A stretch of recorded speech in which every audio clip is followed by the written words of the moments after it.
শান্ত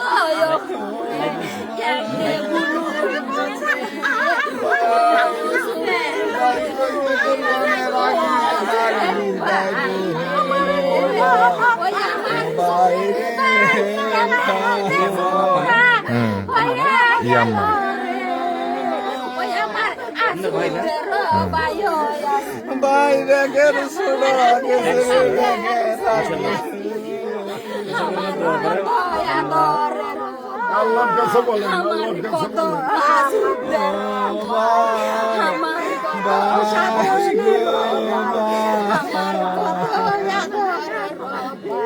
আমরা তার মা, তার বোন, তার ভাই এখানে একটা শোকের মাধ্যম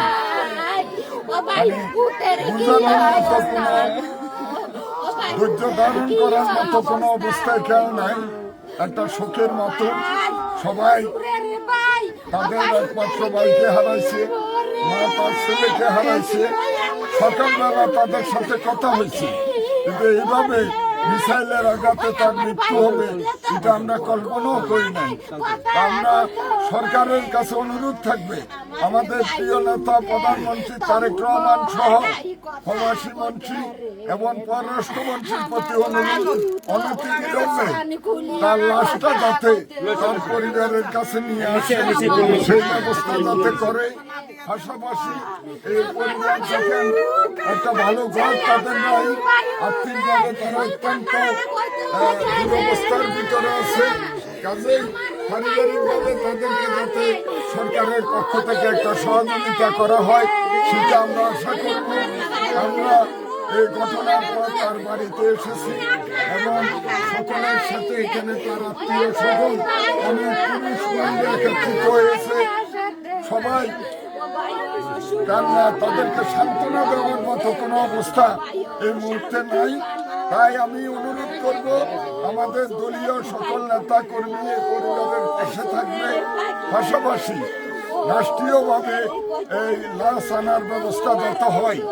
সন্দীপে পর্যন্ত 2 জন মৃত্যুবরণ করল, আজিমপুরে 1 জন, আজকে পৌরসভা 9 নম্বর ওয়ার্ডে 1 জন এবং 1 জন আহত হয়েছে। দাদা, পুরো বাংলাদেশে 3 জন মারা যায়, তার ভিতরে সন্দীপের 2 জন। সারা বাংলাদেশে 3 জন মারা গেছে, তার মধ্যে সন্দীপ দ্বীপ উপজেলা সন্দীপের 2 জন। আপনারা জানেন যে সন্দীপের প্রবাসীদের মাধ্যমে 13% রেমিটেন্স আমরা পাই। কাজেই সন্দীপের অনেক লোক আরবের বিভিন্ন দেশে তারা অবস্থান করে। এই পর্যন্ত 2 জন সন্দীপের লোক মারা গেছে, 1 জন মারাত্মকভাবে আহত হয়েছে। আমরা আশা করব সরকার যাতে একটা ভালো দৃষ্টির মাধ্যমে আমাদের এই কুয়েতের জায়েদের লাশ যাতে সন্দীপে প্রেরণ করে এবং মা বাবার কাছে পাঠিয়ে দেয় এই ব্যবস্থাটি করার জন্য। পরিশেষে আমি সকল বিদেশি যারা সন্দীপে আরব দেশে বিভিন্ন জায়গায় কর্মরত আছেন, আপনাদের প্রতি অনুরোধ, এই পর্যন্ত সন্দীপে 2 জন মারা গেছে। আপনারা একটু আপনাদের কার্যক্রম সীমিত করবেন এবং সেফ সাইডে সকলকে থাকার জন্য আমি অনুরোধ করব।